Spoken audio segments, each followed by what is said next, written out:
Hey, what's up guys? Welcome back to the channel. So today we're going to be talking about a Diablo Immortal update, showing you guys how to actually install the beta right now over on PC. Keep in mind, just a heads up, this is a pre-download. The game will be coming out on June 2nd, but depending on where you live, this could actually change. So getting started right off, I want to go ahead and show you guys, you can install the PC beta right now. If you're wondering the file size, it's about 24 gigabytes.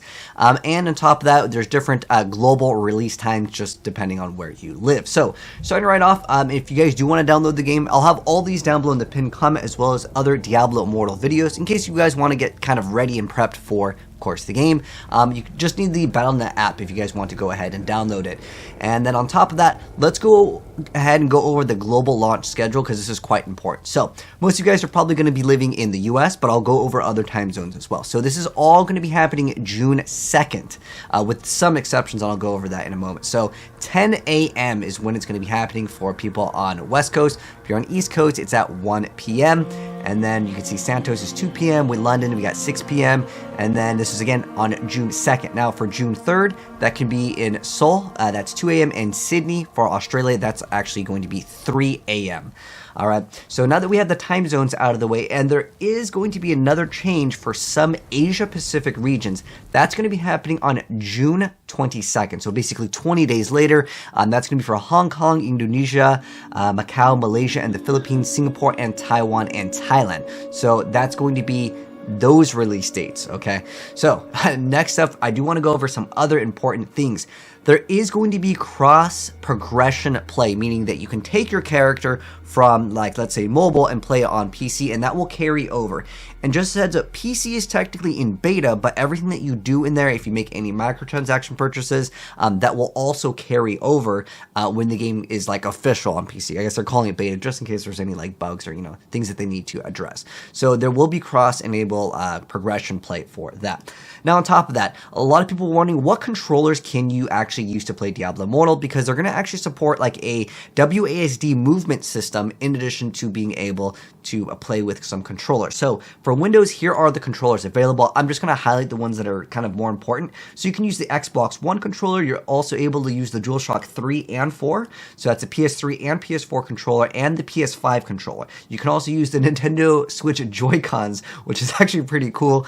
And then on top of that, you can actually use the Xbox Elite controller. Basically, any of like the first-party controllers, a few Logitech gamepads as well.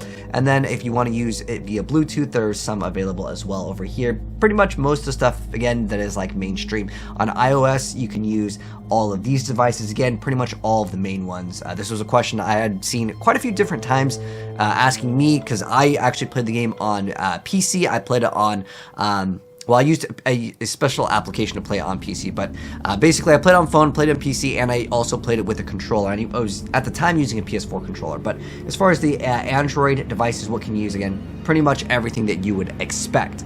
Now, on top of that, there's other things that people want to know. How many people can be in a clan? Well, you can have up to 100 adventurers. So that's pretty cool if you guys want to, like, you know, get your buddies together and play. And then again, the PC version, once it leaves, any progression will be maintained. So don't worry that if you are playing in the beta of the PC version, you're not going to lose any progress. So that's going to be very good. And in terms of the system requirements, again, the file size is about 24 gigabytes as of right now. Keep in mind, when new expansions and new other things come out for the game, they're more than likely will be an increase in file size. But here are the system requirements, so really nothing too big in terms of like for the PC specs, like a 460 over here, 4 gigabytes of RAM, but the recommended is 8. Those are the requirements over here. So like I said before, there is going to be a more likely additional patch, I guess, which will be 10 gigabytes. So it says 2.4 gigabytes. Maybe that could be on the phone over here. So you can see on the PC it's 24, on the phone is 2.4, and then like there's are the iOS requirements. So iPhone 6 and iOS 11 are like the hardware iOS recommendations for you guys over there. Now, in addition to that, I do want to really quickly go over, there was an awesome post by Diablo fans going over, I guess, somehow they got some of the files. And keep in mind, this could all change. They are actually mentioning the buffs and nerfs from, of course, the alpha as well as the other beta phases. They have actually changed the game up a little bit. You guys, what you guys are seeing is either alpha or beta gameplay that I got while I was participating in the closed alphas and betas. But pretty much what it comes down to is Wizard took a nerf. I'm just going to go over like buffs and nerfs. So Wizard took a nerf in damage, although Wizard's pretty low tier in terms of like what I would say in terms of like a tier list. Don't worry, we will be making a tier list, so if this is your first time here and you want to see like what's the best class for Diablo Immortal, I'll drop a video going over like the best class recommendations for maybe like your playstyle. So if you guys do want to see that and this is your first time here, make sure you guys subscribe with the bell notification on, and I'll be dropping that video very soon. I just want to make sure there's not any other patches because then I'm gonna have to do an updated video ASAP because the game's not even out yet, right? So Barbarian actually took a buff in several different departments, which is gonna be nice for that class. Basically just number changes. I'm not gonna go over every single thing, but basically Wizard nerfed, Barbarian buffed, Monk got buffed. The Demon Hunter actually got a buff as well, which was actually a big surprise to me because they were already a really good class, and then the Crusader got a nerf. They're still going to be one of the best classes, at least in my personal opinion. This effect of like the Warhorse is just insanely powerful, especially if any of you guys want to play PvP. Dragging people is always super fun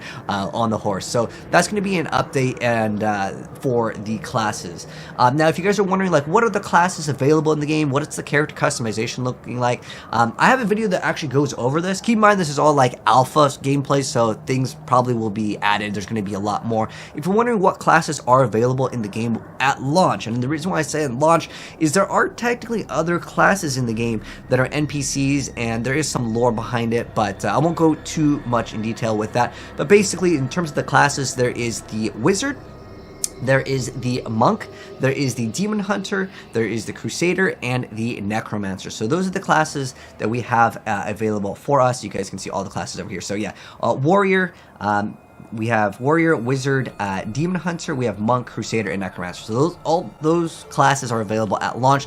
There is no confirmation of the Witch Doctor or Druid, however they technically do exist in the world in the game, so perhaps maybe later down the line with the expansions they plan to release those. Again, not confirming it, I'm just giving you guys some ideas on that. And if this is your first time checking out Diablo Immortal and you're really interested in this game, I've actually covered a lot of stuff on this game, so if you guys do want to see more stuff, like you guys are seeing just background gameplay right now, but I do have gameplay of all of the boss fights. So if you're looking for like the big boss fights, you want to know how to actually beat them, they're relatively easy, at least on the difficulties that we had available when I was playing it, but I will link the videos down below in case any of you guys want to see more gameplay, like the King Fahir. There's a lot of really cool stuff. Just keep in mind though that things are going to be subject to change. These bosses could get like more powerful or more weak depending on, of course, what happens when they decide to launch the game. But yeah, really excited about this launch, and I'm also curious to know what do you guys actually plan to play at launch. For me personally, I am 100% going Demon Hunter first, and then I'll probably end up making other classes, but usually, you know, you got to start off with one class, right? But let me know what you guys are playing down below. But thanks for tuning in, guys. If you enjoyed the video and you want to see more Diablo stuff, drop a like on it, and we'll be dropping a lot more Diablo Immortal content very soon once the game launches and other patch notes comes out. But anyways, take care, guys, and I'll see you in the next video. I'm out. Peace.